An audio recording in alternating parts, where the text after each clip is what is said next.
देवाय ॐ नमो भगवते वासुदेवाय नारायणं नमस्कृत्य नरं चैव नरोत्तमं देवीं सरस्वतीं व्यासं ततो जयमुदीरयेत् शृण्वतां स्वकथा कृष्णपुण्यश्रवण कीर्तन हृदयन्तस्थो हि अभद्राणि विदनोति सुहृत्सतां नष्टप्रायेषु भद्रेषु नित्यं भागवत सेवया Bhagwati उत्तमश्लोके भक्तिर्भवति नैष्टिकी. Reading from Canto 4, Chapter 19, Text 36.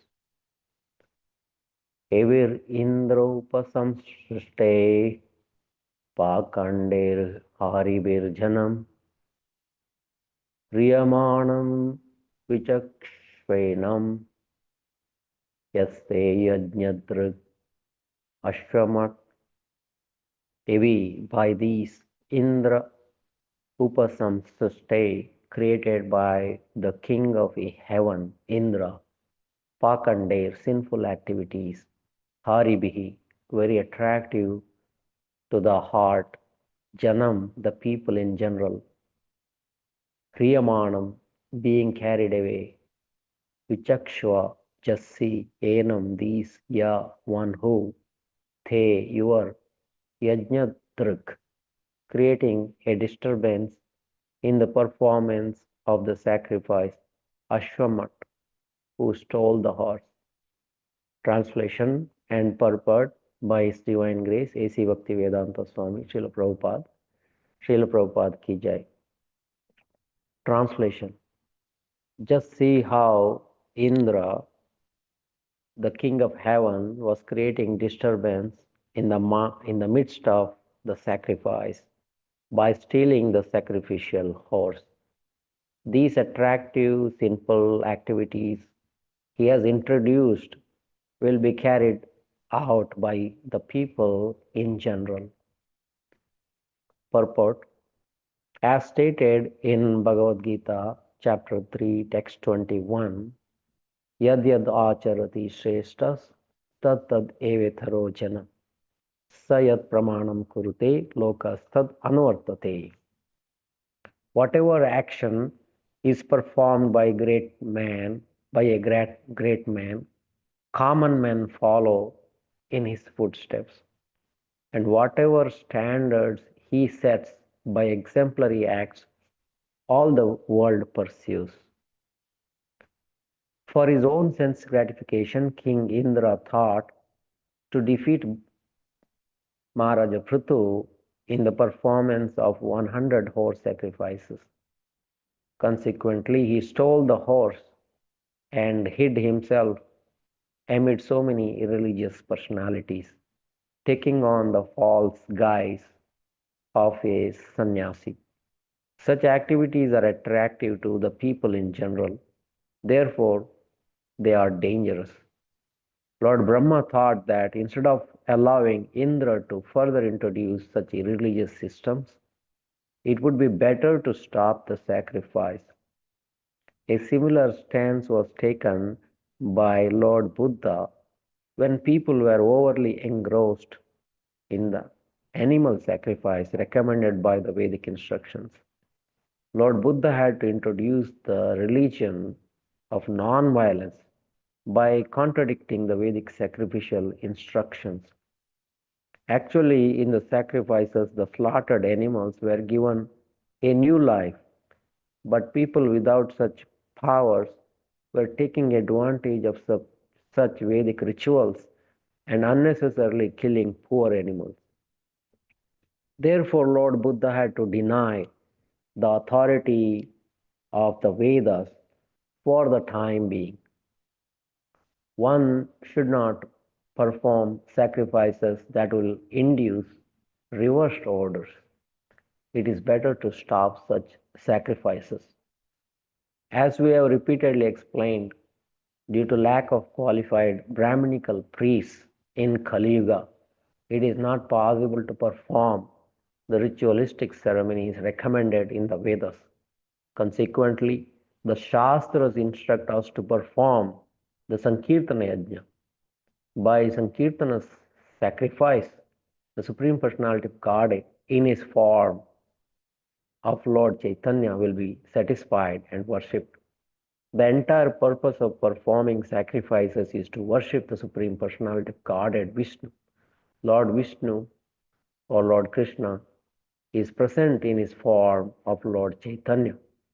Therefore, people who are intelligent should try to satisfy him by performing Sankirtana Yajna. This is the easiest way to satisfy Lord Vishnu in this age. People should take advantage of the injunctions in such different shastras concerning the sacrifices in this age and not create unnecessary disturbances during the sinful age of Kali. In Kali Yuga, men all over the world are very expert in opening slaughterhouses for killing animals which they eat. If the old ritualistic ceremonies were observed, people would be people would be encouraged to kill more and more animals. In Calcutta, there are many butcher shops which keep a deity of goddess Kali, and animal eaters think it is proper to purchase animal flesh from such shops in hope that they are eating the remnants of the food offered to goddess Kali. They do not know that goddess Kali never accepts non-vegetarian food because she is the chaste wife of Lord Shiva. Lord Shiva is also a great Vaishnava and and uh, one second, great Vaishnava and never eats non-vegetarian food. And goddess Kali accepts the remnants of food left by Lord Shiva. Therefore, there is no possibility of her eating flesh or fish. Such offerings are accepted by the associates of goddess Kali, known as Bhutas, Pishachas, and Rakshasas. And those who take prasad of goddess Kali in the shape of flesh and fish are not actually taking prasada left by goddess Kali, but the food left by the Bhutas, Pishachas. ॐ अज्ञानतिमिरान्धस्य ज्ञानाञ्जनशलाकया चक्षुरुन्मीलितं येन तस्मै श्रीगुरुवे नमः। नमो विष्णुपादाय कृष्णपृष्ठाय भूतले श्रीमते भक्तिवेदान्तस्वामिनिति नामिने। नमस्ते सारस्वते देवे गौरवाणी प्रचारिणे निर्विशेष शून्यवादी पाश्चात्य देशधारिणे। जय श्री कृष्ण चैतन्य प्रभु नित्यानंद श्री अद्वैत गदाधर शिवासादि गौर भक्तवृंद। हरे कृष्ण कृष्ण कृष्ण हरे हरे, हरे Ram Ram Ram Hare Hare. I humbly bow down to all the Vaishnavas assembled. Please forgive me any misinterpretation. So Lord Brahma wanted to stop the sacrifice that Maharaja Prithu was performing. It will introduce Indra to King Indra to introduce many irreligious principles. So these irreligious principles will misguide the people, innocent people in this age of Kali Yuga. In Bhagavatam 12th canto it is said, Shri Shukavacha Tatascha Anudinam Dharma Satyam Shaucham Shamadaya Kalena Balina Rajan Nangshati Ayu Balam Smriti. So Sukadeva Goswami was speaking to Parikshit Maharaj and he's speaking the symptoms of Kali Yuga, and he says, O king, truthfulness, cleanliness, first is religion, dharma, religion, truthfulness, cleanliness, tolerance, mercy, duration of life, physical strength, and memory will diminish day by day because of the powerful influence of the age of Kali. So these 8 things will diminish in the age of Kali. First one is dharma, the religious principles. It will decline. Anudina means day by day, it will decrease. And then truthfulness, satyam, the truthfulness will decline. And then shaucham, people are not clean. They are not taking on, externally they are not clean by not taking bath or following hygienic principles. And internally they are not clean. Their minds full of bad thoughts. Then kshama, forgiveness will decline. People are inimical towards each other, or the societies are inimical towards each other, or countries will be inimical, they'll fight. In this way, kshama will decline. And then daya, mercifulness. People will slaughter innocent animals in the slaughterhouses. As Prabhupada mentioned in the purport, the slaughterhouses, their number increasing. And then other symptoms of Kali Yuga is the duration of life will decrease. Kali Yuga is a long period, 430 to 1000 years long. We are only in 5000 years into Kali Yuga.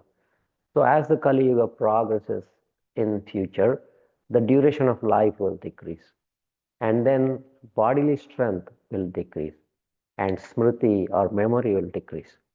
Srila Vyasadeva, he saw all these things 5000 years ago.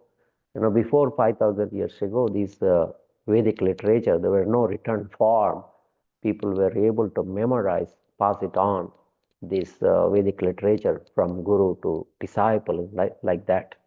But Srila Vyasadeva saw in future people cannot memorize, so he composed in a written form this Vedic literature. In this way, these 8 principles will decline. But the very first one is the religious principles will decline in Kali Yuga. Now, if you look at the last 200 years, you can see so many religious principles have been introduced. For example, in Brahma Samaja came, Raja Ramon Rai, he introduced this uh, what you call Brahma Samaja. They don't believe in the incarnation of the Lord. They is a mixture of so many religions, and they are basically impersonalist. Then Arya Samaja was introduced by Dayananda Saraswati. They don't believe in deity worship. They follow the Vedic principles, but they are also impersonalists. Srila Prabhupada had many confrontation with these Arya Samajis. One time a Arya Samaji asked Srila Prabhupada, Swamiji, do you think Lord Krishna eats all these eatables that you are offering? Srila Prabhupada said, Krishna says in Bhagavad Gita that you offer me patram pushpam palam toyam with love, I accept. Should I believe Krishna or a fool like you? So, in this way, Srila Prabhupada had many confrontations.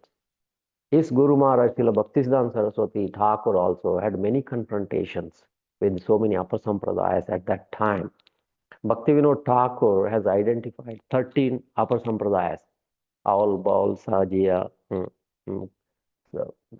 Saki Beki, like that, 13 upper sampradayas he mentioned in his many of his articles. But he did not directly confront them. He was a very gentle-hearted person. But Bhaktisiddhanta Saraswati Thakur confronted openly and cut their argument into pieces. Because of that, he had many enemies. There were attempts on his life also. So, but Bhaktisiddhanta Saraswati Thakur was very brave. He was called Simha Guru. So, in this way, he fought with all these upper sampradayas. One time, Bhaktisiddhanta Saraswati Thakur went to a school and asked the students, is it better to water the tulsi plant or an eggplant?